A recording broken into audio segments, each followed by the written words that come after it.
Okay, here's the second part of this pitching lesson. From a different angle, obviously. We're just going to roll forward here and just notice a few things. Straight up and down, tall, and as she goes, there she goes into the wind-up, and notice how we showed from the other angle.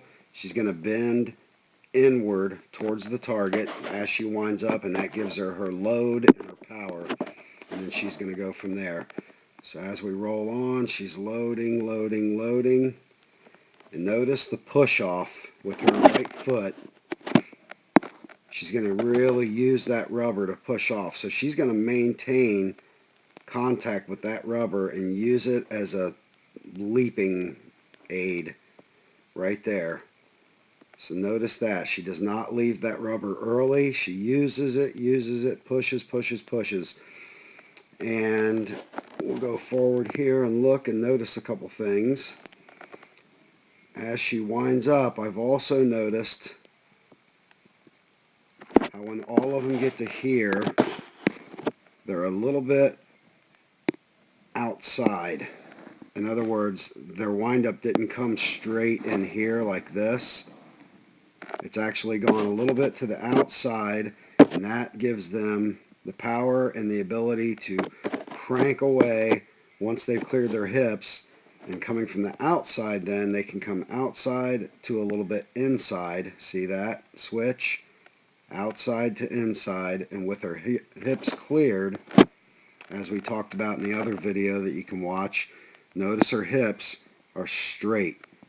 Completely straight and cleared towards the target. Otherwise, she would not be able to get past herself on the way down. She would have to, if she was turning too early and opening her hips, the ball is going to fly probably right and probably hit a lot of batters. So we're going to see her hips are completely open there. She's taking her huge stride, coming back to the inside with the ball, and has her hips still cleared to where she can get past herself. And then notice again the back foot. Keep an eye on that back foot here. How she drags, drags, drags. If she came up to this position too early, if she got to the toe too early in the pitch sequence, she's going to lose balance. So notice the drag. Push off. Then the leg goes completely dead after it's finished pushing off the rubber. That foot is just going to become limp and drag. Look how far her ankle's actually rolled over. Drag, drag, drag, drag, drag. That means that everything's now into the front leg. And as she delivers, then she's going to come up to the toe for a finish, but only after the ball is gone. And then we're going to back up here for a second and notice another thing. The L position that I talk about in the other video, which happens right there. There's the L.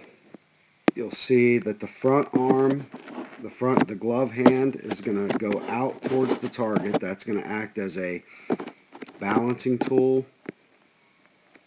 And also it's going to counter this back leg on the finish so that she's able to finish balanced and not fall over. So hopefully these things will help you, and just as importantly, they're going to help me to be able to identify things. So hopefully you can work on these a little bit more, and it should help you finish more balanced and be more consistent.